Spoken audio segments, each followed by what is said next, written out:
લગનના બેદી નથી થયા ને હજી હાથમાંથી મહેંદી નથી ગઈ, ચૂંથી નાખી કામ કરાવીને. અને ખાવાનું થઈ ગયું છે, છાશ લઈ આવો હવે. ઈને રિમોટ સોફા ઉપર જ પડ્યું, લઈ ગયો ને હાથ લાંબો કરીને. ઓમ તો બહુ લાંબા કરો છો. ક્યાં આવી ગઈ છું એ જ નથી ખબર પડતી. શું વાત કરે? તારી વાત થઈ ગઈ ને? જીગલો મને યાદ કરતો તો? અરે યાર, પણ લગન થઈ ગયા છે યાર, જવા દે ને હવે. કાઈ નહીં, જીગલા વગર જિંદગી કાઢી લઉં, બીજું તો શું થાય. શું વાત કરે? તો તારા વાળાએ તો નો બાઈટ આપી હતી? હે?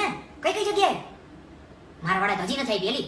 આજ રાઈટ આવવા દેજો વાત. જીગલાએ કયો શર્ટ પહેર્યો તો હે? હંસાબેન.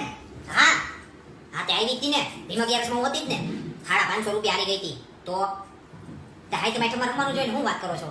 હા હું તમારા ઘરે જ આવે, પણ આવો પ્લાસ્ટિકનો પત્તો ન લેતા, હાથમાં બહુ લાગે છે પછી. હા તો મેડા હાઈ તમે આઈટમમાં. હા ક્યાં છો તમે? દોસ્તારો ભેગા? એ શરમ કરો, શરમ, ઘર ભેગી ના થાવ. લગન ને હજી 2 દી થયા તમે અહીંયા દોસ્તારો ભેગા પડ્યા છો.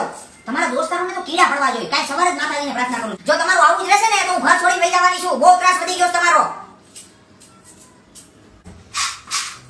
ખજૂર, લગન પહેલા આપણી વોશિંગ મશીનની વાત થઈ હતી. મારું મોઢું ખોલાવો ને તમે. મારા ગોઠણિયા છોડી નાખ્યા છે કપડા ધોરાવીને. હું રાજકોટ જ બરાબર હતી. મને મારી માં બહુ યાદ આવે છે.